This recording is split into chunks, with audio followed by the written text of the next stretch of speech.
Photoshop is a very complex tool, and we could spend multiple semesters just learning about it. But since it's just one of the software tools we have to learn in visual fundamentals, I want to get to the nitty gritty of it. You've already seen some of the filters and how to manipulate color in Adobe Camera Raw. Now I want to look at the tool palette in Photoshop and learn some of the basic tools. So let's take a look. First, we want to open up our photo. So I go looking for that photo. Remember, we saved a web version. We want to work with the best quality version of the photo. So not the 640 by 480 web version, but the full quality version. Mine's 960 by 1280. That's the one we want. So I right click on that and say open with Photoshop.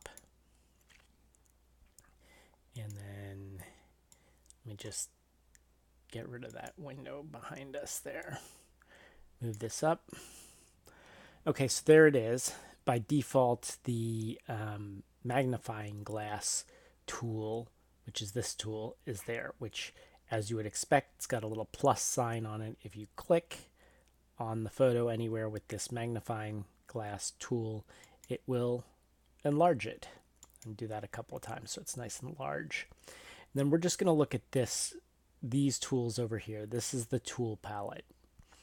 So to begin with, one thing I always do when I create a anything in Photoshop, I try to save the background layer as it is. I double clicked on it, which makes it editable, but I'm really not going to be doing much editing with it. I'm going to instead come down here to layer 0, which is the background layer, right click on that and duplicate it. Say OK, and now we have right on top of it an exact copy. The first tool up here is the move tool, and whatever layer we're on here is the layer that we are working on. So I'm on layer 0 copy, and with the move tool, if I just go anywhere on it, click and drag, I'm moving it. So as you can see, it's a duplicate of the layer behind it because you can see the layer behind it as we move it around. So I just move it over to the right. Now, I don't actually want to do that, so I can undo that by going to Edit, Undo Move. Or the shortcut key for that is the Apple Z key, or it can be, in this case, it would, if I undid it again, it would actually redo it. Or you can step backwards, which is your Option Apple Z key. So then under each of these tools, if you click on them, see there's this little arrow down in the lower right hand corner. If you click on that and hold it, you'll see that there's sometimes different versions of the tool or related tools under it. In general, we're going to just be looking at the top level tool, but there are some related tools. In this case, under the move tool is the artboard tool, which allows you to create versions of an image. It's a fairly new feature in Photoshop. It's only been in Photoshop since 2015. People are using artboard tools a lot to create different versions of one image. So if I was creating an image for the web and for a mobile device and for a game console, I might use artboards to do different versions of the same image. But it's a little more advanced than we want to deal with right now. So all you really need to know for this class is about the move tool. So let's move on to the one next to it. Whenever you do anything to an image in Photoshop, you have to select the part of the image that you want to do something with. So there are a number of selection tools. One is the rectangular marquee tool. So with it, it allows us to click and drag and create a rectangle. If I click down here and drag, I create a rectangle.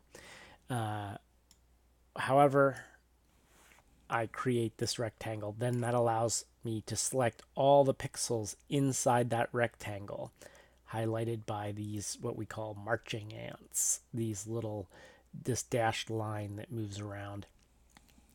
That means all of those pixels in that area can be manipulated. We can do things with them. We can, if we click in here and drag, we can actually move the rectangle wherever we want. Say we only want to do this corner, we can do that. Or we just want to select this corner or the bottom corner.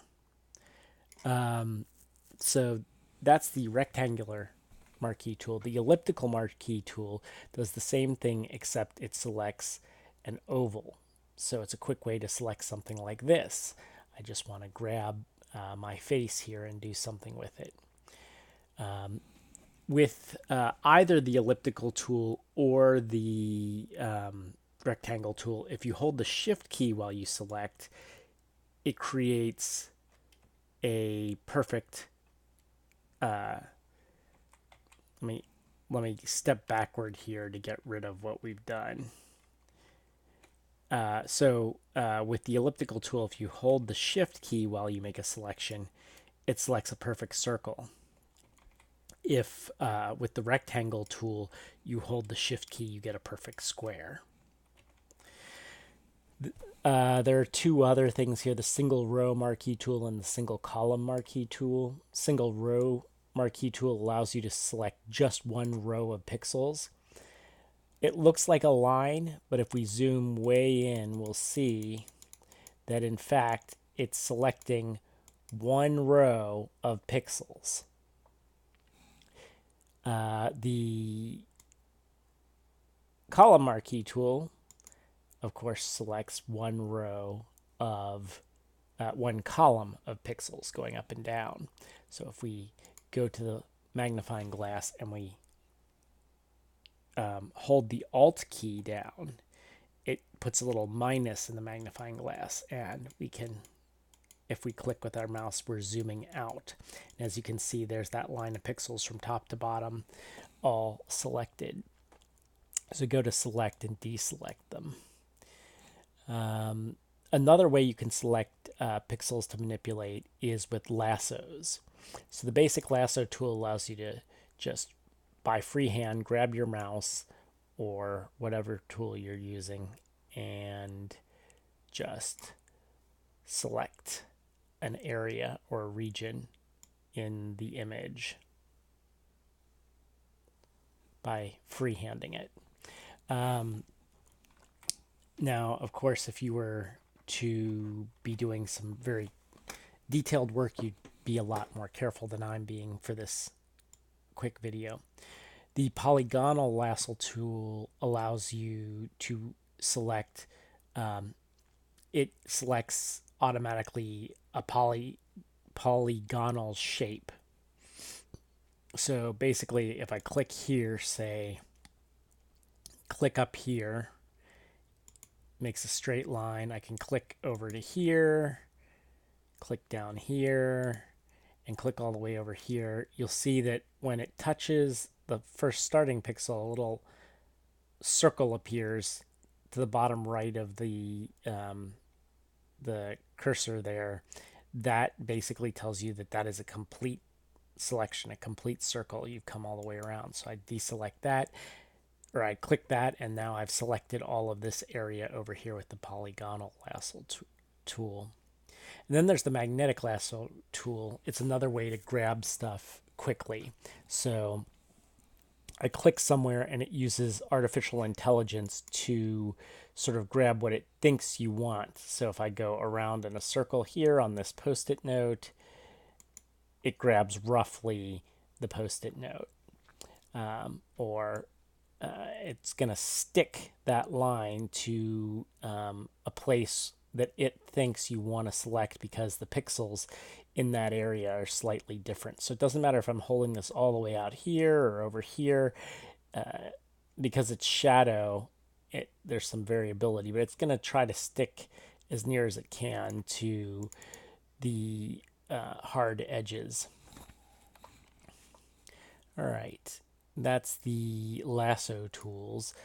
Then another way to select with artificial intelligence, or letting the program decide for you what to pick, is the quick selection tool. Quick selection tool basically grabs things, pixels in an area you decide, you click on. You can control the size of this cursor area, and then it picks pixels that are similar to it and selects them. So, depending on what you have your settings on here, that can be a lot of pixels or a little bit of pixels. So, if I were to deselect everything here and then just click inside this post-it note, it would automatically select all of the colors of pixels that were similar to that, so the whole post-it note. It's a quick way, rather than have to draw your way around that with the magnetic lasso tool or the polygonal lasso tool. One click of this and you get the whole thing. The magic wand is similar, and basically rather than scrub an area, you just click somewhere in an area and it selects everything in that area it thinks you want. So I have the tolerance set very high up here at 88, which means it's going to take a lot of pixels that are very similar to that. If the tolerance were just set to 8 instead of 88, it would be much more restrained in what kind of pixels it thought you wanted. Again, these are brute force tools used to grab stuff quickly, not necessarily as accurate as you might want them to be. But they're good ways of selecting large parts of the image very fast. All right, then we have the crop tool, which is pretty self-explanatory. I think we've already talked about the crop tool and you should be familiar with it. It's trying to crop this selection here because that was selected. So let me undo that.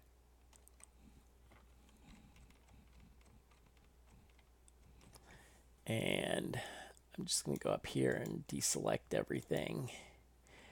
Okay, if you don't have a specific part of the image already selected, the crop tool will default to the whole image. So as we've seen, you can move these handles to select exactly what part of the image you want to crop. Again, if you hold the shift key, much like the marquee tools, the crop tool is going to it's going to lock that aspect ratio of length and height. So width and height. So if I hit shift and drag this corner, doesn't matter where I put this cursor, it's going to try to hold to that aspect ratio. Unless I go way up here on the right hand side, then it assumes I want to rotate that same aspect ratio. But so I could crop it all over here. I could even then,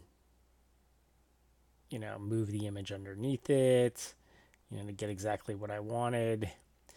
And then we would go to image crop to crop it to just that. Again, don't want to do that, so let me undo that. There's some other more specific crop tools, perspective crop tool and slice tools. Again, more advanced features than we need to worry about for the purposes of this class. Okay, then this is the eyedropper tool. The eyedropper tool basically allows you to select what color you're going to be working with in your color swatches down here. These two swatches are your foreground color and your background color. So whenever you color or do anything on here, it's going to color with the whatever your foreground color is here. So by using this eyedropper tool, I can choose what color I want to work with. So if I wanted to work with the red of this book part here, I find a little part of it, put the eyedropper tool on it, and sample just the pixel that's right there, and that would be the basis of all my color. It's selecting the color of just one pixel, and you can see there it is. It's this uh, pale reddish color. So the circle that appears there is telling you what color you're selecting. Now, if that's not a maybe that's not as dark a red as I want, so I want to come over to this book and select a pixel. So I'll go over here and I'll find a part of this book here and click on it, and it's a darker red. As you can see, the upper part of that circle is darker than the lower part of that circle inside ring there. That's because the lower part is what you had selected before, and it's telling you this is going, the upper color, that's the new color you're going to be switching to. So as you can see, that's a darker red. So the color swatch has turned darker here. Next, there is the healing tool, spot healing tool. Spot healing tool is a quick way to just try to, again, use the artificial intelligence of Photoshop to adjust some pixels. I've got this selection area, and maybe I don't like the shadow my glasses are making here. So I will click on that and drag this around so that's covering generally the area. And when I let go, it uses the nearest neighbor pixels to decide what should be there, thus erasing the shadow. That was before, and that was after. Um, Another way of doing this is the healing brush tool. So in order to do this, you have to option click and define a source point to be used to repair the it thinks is the damaged area. So, if I think that that's not great, I could click up here on my forehead, choose these target color pixels to replace those pixels. So I click here, and then come down here and like drag this over them, and then let go, and suddenly it's healed this area. That's after, that's before. After, before. So it's a good way to get rid of some artifacts, clean up an image in a way you might not, you might not have considered before. There's also the patch tool, which allows you to select a patch area to heal, and you can just drag that around, and it's taking from the background to cover it up. So if maybe there's a zit or something you wanted to cover up, a blemish, you could select a really tight little circle around it with the patch tool, drag to the right, and it would choose the skin just to the right or the left of that area to heal it, to cover it over. It's kind of like concealer in a makeup kit. There's also a red eye tool to get rid of red eye. There isn't, red eye is that effect when a flash reflects in somebody's retinas and makes them look red. We This particular image doesn't have red eye, so I can't demonstrate it for you, but basically you would drag it over the eye and it would heal that red eye problem. All right, the paintbrush tool. Really simple. This takes whatever color you're working with down here, and you can even click on your swatch here and change the color. And it allows you to paint with that color right onto your image. So I could, grab this here and start to paint right onto the image some color, and if I were to go down here, I could either select a different color. I could flip these two and choose to start working with blue instead and do a little blue here. And then I would have painted right on the image. This is useful if you want to do something like some, you know, choose the opacity of the layer that we just worked on here. You've got this layer selected. Reduce the opacity of it so that you can see through from below. And we got some really quick face paint on there or something.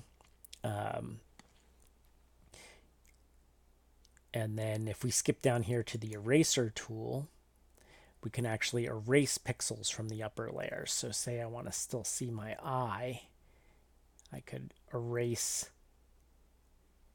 parts of this front image. And what I'm doing is I'm literally erasing pixels. So you can see this is the front image. I've reduced the opacity so it's transparent, but I'm cutting some pixels out of it entirely. I can cut out the stuff that's covering my mouth. And then if we look at, we're seeing through the background layer. It is one way to quickly delete stuff you don't want on your top layer.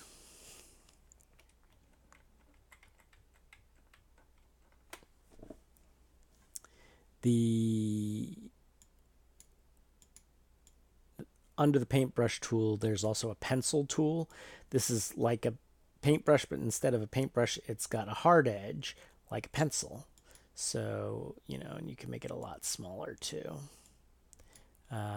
Adjust the size, and you can write and draw right on your image.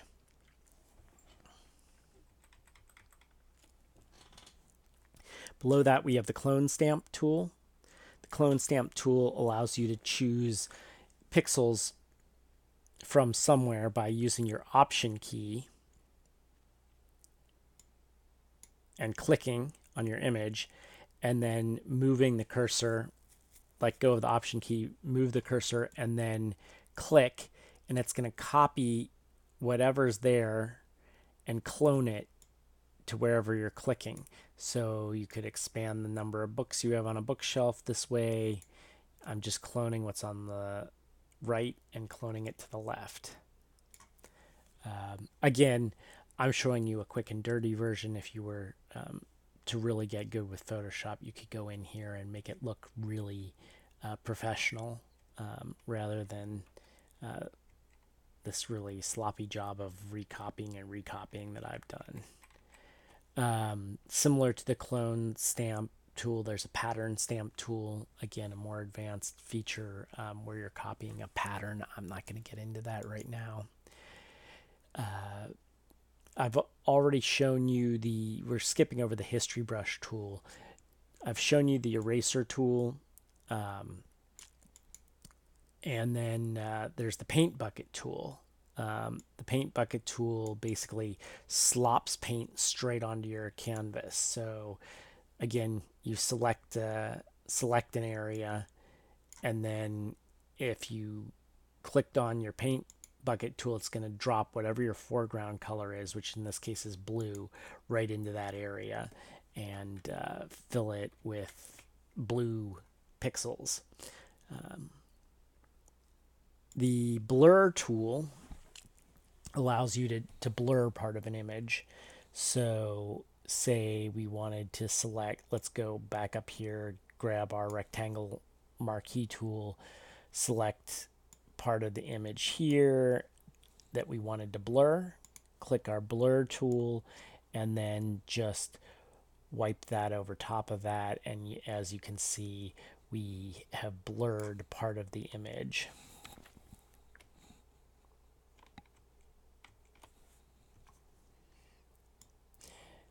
There's also a sharpen tool, which does exactly the opposite. It sharpens part of an image, and a smudge tool, which smudges part of the image. So to sharpen part of an image, select the part that you wanted to sharpen, grab the sharpen tool, And let's make it bigger so that you can see it a lot better. I just rubbed that over that, and suddenly we've really sharpened up that image in that area. There's also the smudge tool that just smears it around. Grab the smudge tool, make it really big so you can see what I'm doing. And as you can see, I'm smearing the image around.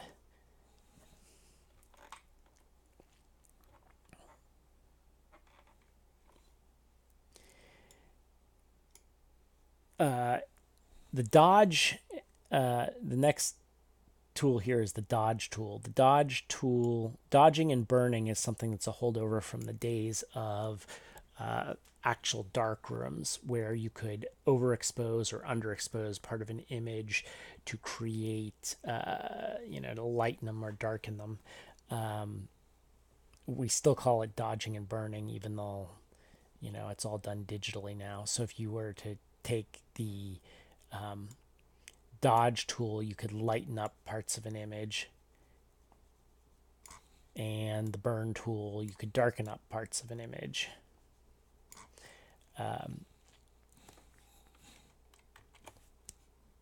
The next tool is the pen tool. The pen tool, the path selection tool, the rectangle and ellipse tools, and the hand tool. These are things that are basically copied from Adobe Illustrator. They're the primary tools of Adobe Illustrator, and Photoshop imitates them. But we'll be talking about those more when we get to Adobe Illustrator, so I'm going to skip them for now. One thing I will look at, however, is the text tool. The text tool, as you might expect, allows you to create text on the image, and if the text is going to default to whatever your foreground color is here. So I could just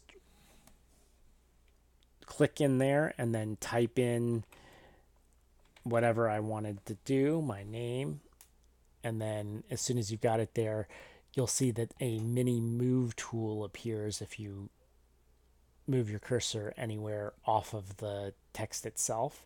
That allows you to drag that to wherever you want it on the image. Maybe up here in this black area, whatever. And there you've got text. Text appears on its own layer over here. So I can, by clicking on this little eyeball, I can see it there or disappear. That's the text tool. Of course, there's tons more to learn about all of these different tools, and there's more advanced options under each of these things. The magnifying glass tool we already talked about. Allows you to zoom in. If you hold the Alt key, it turns to a minus. It allows you to zoom out. So those are basically all the tools there. A couple things to look at real quick down here. You can quickly toggle these two or switch these two palettes from whatever colors they are to black and white by clicking on the little black and white swatch here. You can flip them by clicking this arrow, which switches the background color to the foreground or the foreground to the background. And then the last thing I want to show you is down here. You have a way of looking at different screen modes. So by default, we have a Adobe Photoshop in its own window here. But if I choose, I can make it full screen mode, in which case it automatically zooms your palette, your window to the whole screen.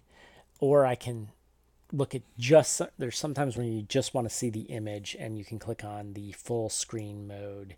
It pops up a dialog box that tells you in full screen mode all of the panels are hidden. So all your tool palette here, all these adjustment panels, your layers they'll disappear. But by you can access them with the tab button, or you can use F or escape to go back to seeing this. So you click full screen, and there you have the image full screen. escape takes you right back to what we had before. So that's basically it. That's my introduction to the tools. You'll learn a lot more about them by reading the chapters this week and basically playing with them. So go in there and play around with all the tools to get more confident with what they do.